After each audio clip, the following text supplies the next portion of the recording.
Hello everybody, I'm Johnny Macabre, the creep of the class, and I'm here at Horror News Net TV. So today we have some awesome news to talk about. One of probably the most infamous lost horror film of all time has finally been officially released. The Poughkeepsie Tapes, a film that was made back in 2007 and never saw an official release until just, I believe, earlier this month is when they finally put it out.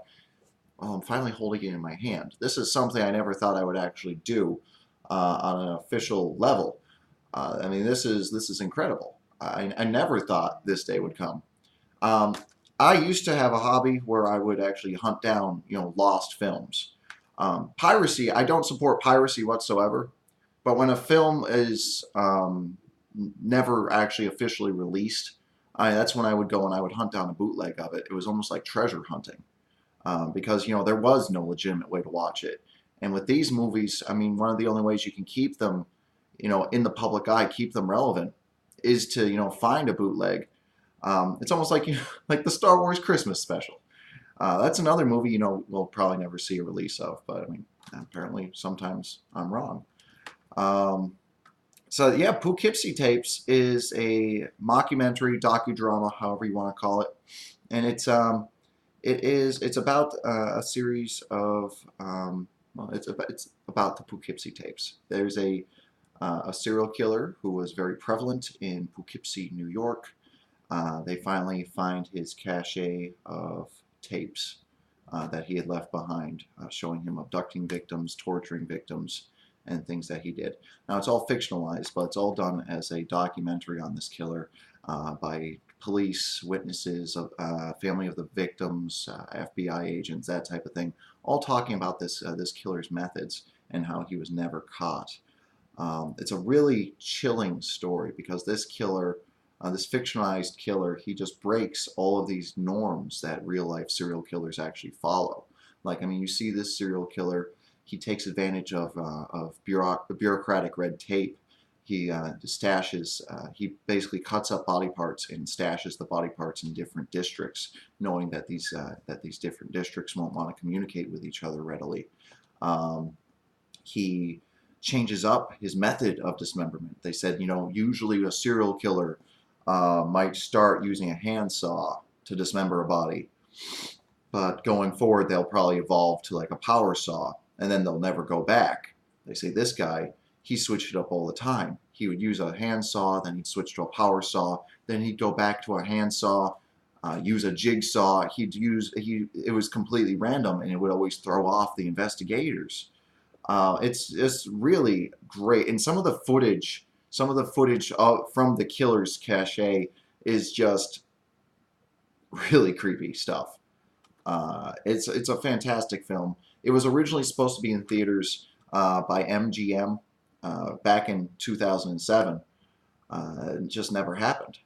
It's just been a lost film, only available by bootleg for a decade now. And it's just a really terrific film. I love one part of the film towards the end because it was originally intended to have a theatrical release. I love this one part where an FBI investigator, he says to the camera, he says, "We're definitely going to keep an eye on the theaters. He'll be there. He won't be able to stop himself. So we'll definitely be keeping an eye out on the theaters." And it just makes you think, I wish I could have seen this film in theaters and seen that line there because of just how chilling that would have been.